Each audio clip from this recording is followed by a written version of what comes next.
Darling, you. Hey guys, welcome back to my channel. My name's Emily if you're new. Today I'm going to be talking about how to survive the January blues because the weather is horrible at the minute and I'm struggling.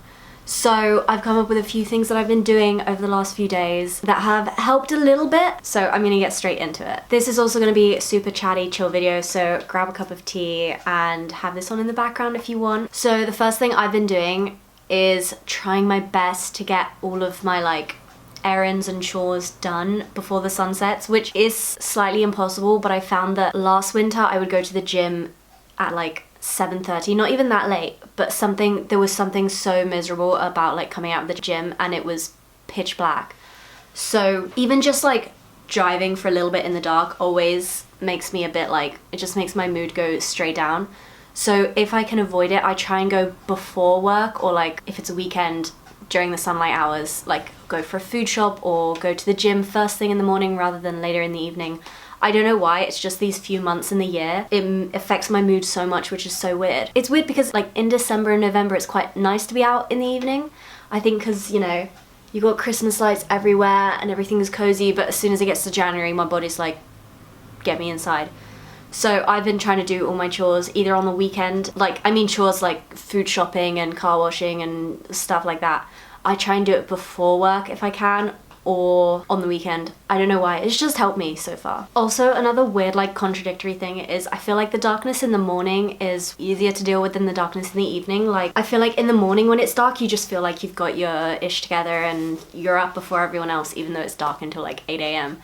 But for some reason in the evening it's just horrible. Anyway, so I try to avoid being out in the dark, basically. The next thing I do, so when I am home in the evening, I saw this going around on TikTok, but I avoid using the main light, and I just try and go for ambient candles and little lamps and fairy lights around, just to try and feel a bit cozy when I am home, kind of hibernation style. But the main thing that's been helping has been looking forward to spring, because all of autumn and winter we have Christmas to look forward to, and if you're like me and you're crazy about Christmas, then it's the best and you hardly realize that it's getting cold. But in January and February there's not really a holiday to look forward to apart from Easter, but that's not really the same. So this year I'm gonna start trying to look into planning out my garden a bit more, because I tried to keep a garden last year because I moved into a flat that has a garden, and it turns out you have to start everything in April and March and stuff like that. So I'm gonna be researching a bit, and that helps you look forward, I think, to the next season. And that's gonna help you look forward a bit to the next season. Another thing you could do if you're like me and into making little decorations, I've been on Pinterest finding little Easter decorations that I can make. I found some little carrot and bunny things that I want to make. Again, just another thing to do in the evening when you're home. Also, if you're a bit of a gym bunny, then maybe working out for your summer body might be a good way to get through the season. Maybe also researching and planning holidays if you're into traveling. But January might not be the best month because I'm pretty sure unanimously across the board everyone's broke in January. But basically anything you can do to look forward to the next year. I really enjoy New Year's and January because you're putting so many new habits in place and you're kind of trying to envision what your future's gonna look like. I go crazy for vision boards and stuff like that. I totally love mood boards and planning and all that kind of stuff. So January for me is such a month of planning and looking forward, and that's kind of how I get through the January blues. This is another odd one, but I find it really reassuring to actually know when the sun is coming up and going down. If you can track it on your weather app. I have an app on my phone. I think it's just the normal Apple weather app, but it tells me when the sun is rising, and that way at least you can, even if you don't feel it, you can know that the sun is rising a little earlier every day. This is a classic, and I know everyone says it, but exercising through the winter is so important. It's good for endorphins, it's good for your mood, and also, like I was saying earlier, it's good for your summer body if you're into that. At the moment I'm trying hot girl walks, even though it's a bit of a struggle to find nice shoes that are waterproof because it is raining like crazy at the moment in the UK. Maybe try and find a new route. I've been doing that. But yeah, now's the time to hit the gym. Try and work on whatever you've been putting off at the end of the last year, because I know I'm always so dead by the time it gets to Christmas.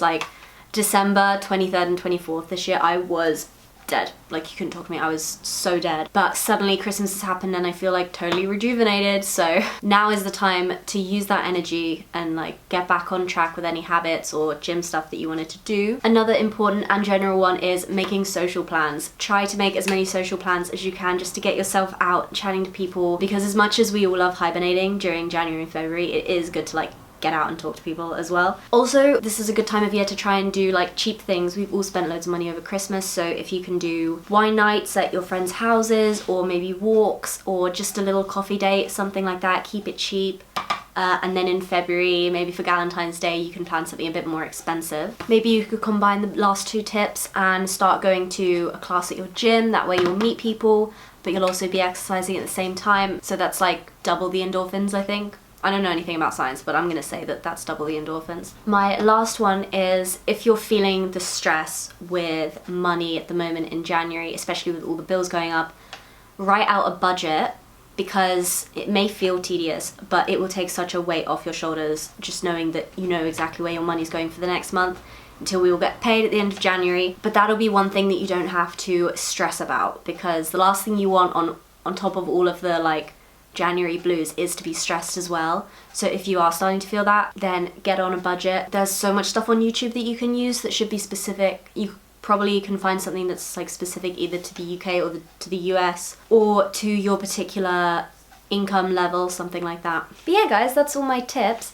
Let me know how you guys are dealing with January, if you're feeling a bit rough this time of year, or if you're actually thriving and just having the best time. But yeah, thank you guys so much for watching. If you enjoyed, subscribe. Otherwise, I'll see you in the next one. Bye!